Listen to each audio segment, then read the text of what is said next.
Welcome back, everyone.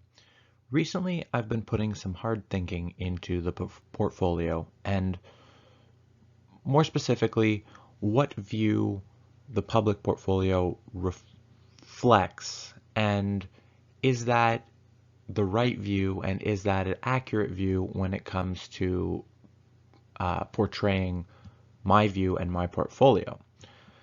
And so with that in mind, there's some changes that I think should be made to the portfolio. So the first thing I notice when I'm looking at the public portfolio is that it has too much, for my taste at this point, cyclical exposure. And so with that, I start looking at, okay, where can I cut the most downside while at the same time cutting the least upside?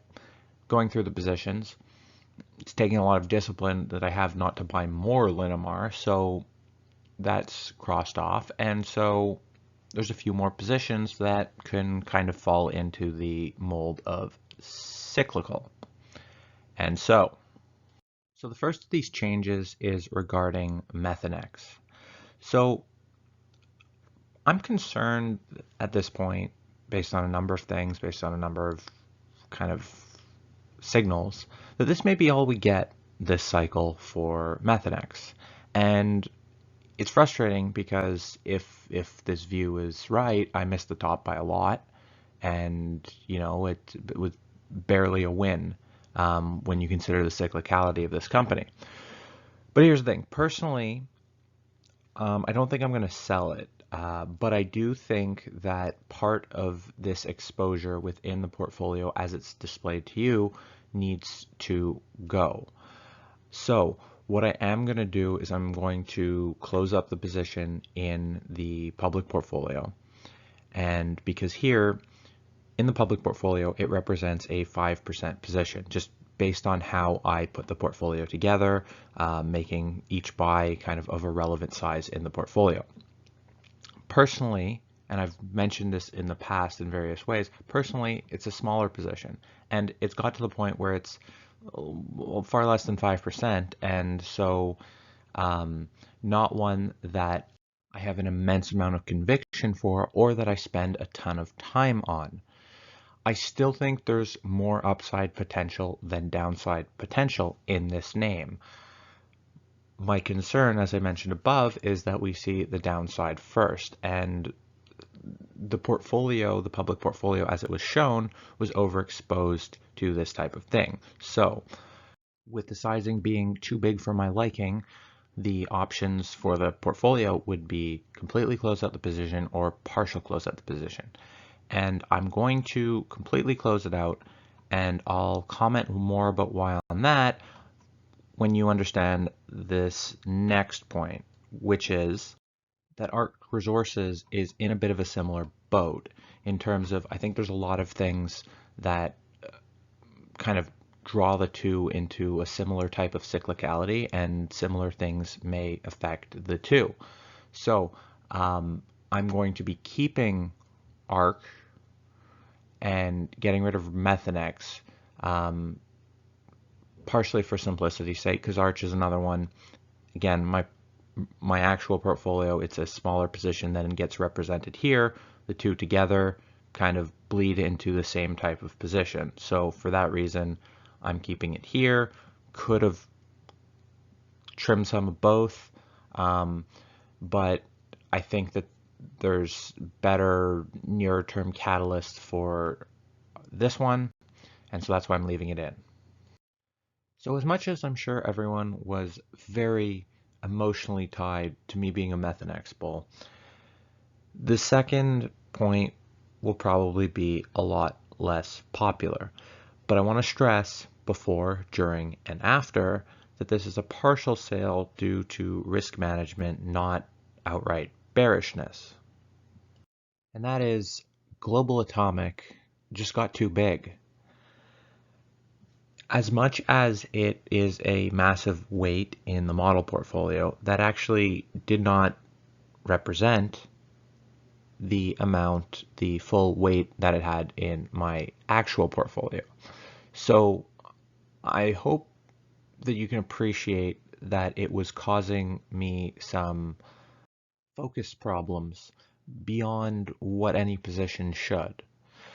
Now look, I still think it doubles plus from here if the uranium thesis plays out the way I think it will and the time frame that I think it will.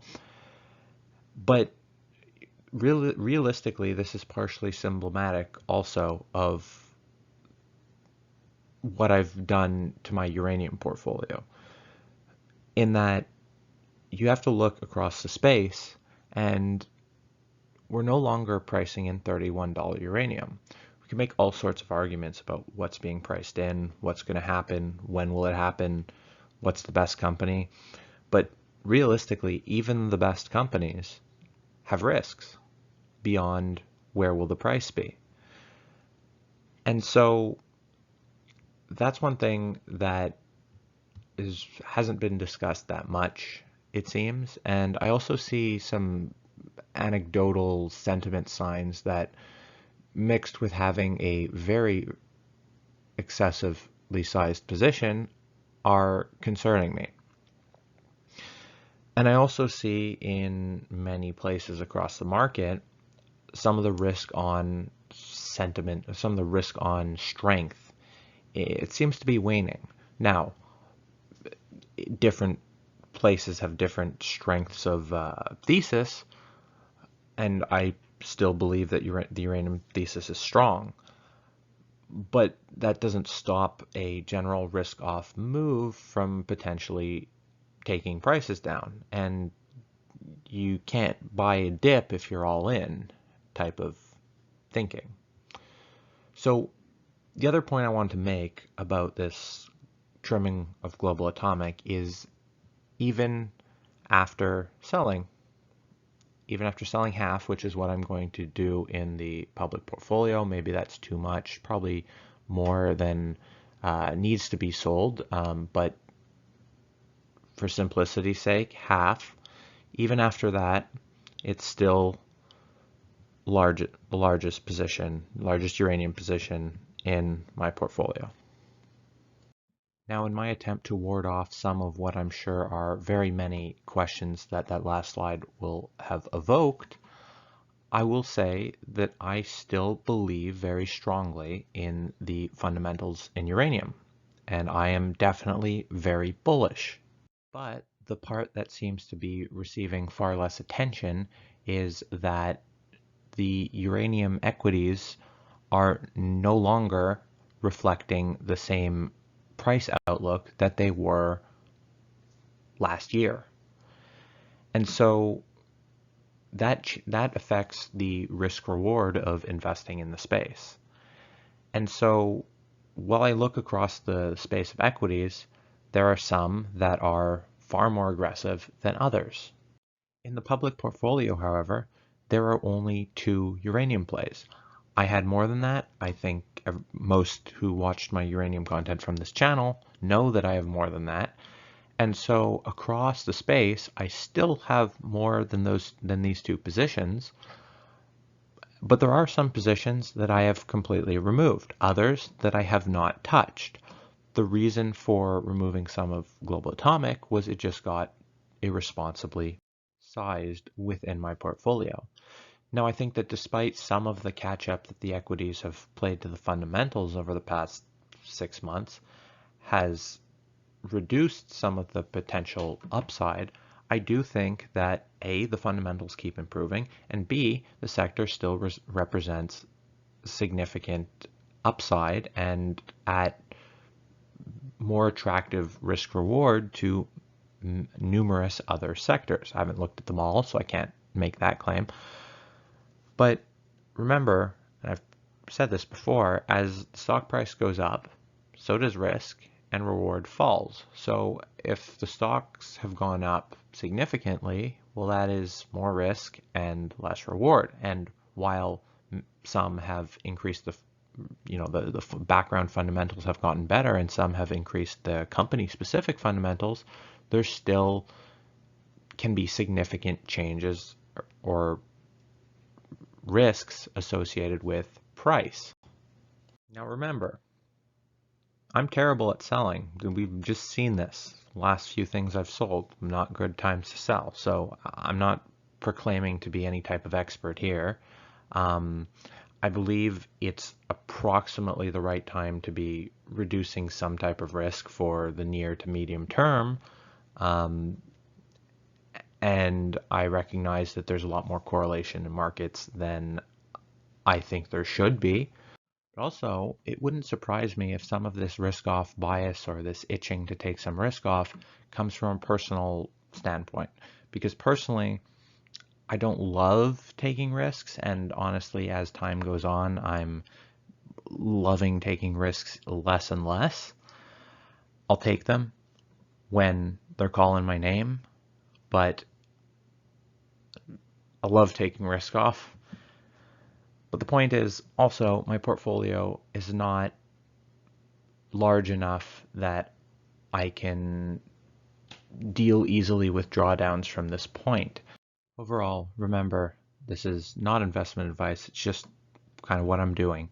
And this is not I was not in some big hurry to sell and would not be in some big hurry to sell either.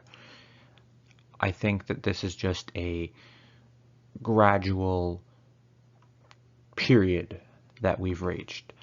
And I also think that part of this comes from a spot where I see some sectors and some risks that are very concerning to me. And I look and I see some correlations and I just don't want to get flattened by some nonsensical, dumb correlation that the market just kind of does that I suspected it might beforehand, because that's the type of thing that would really get to me.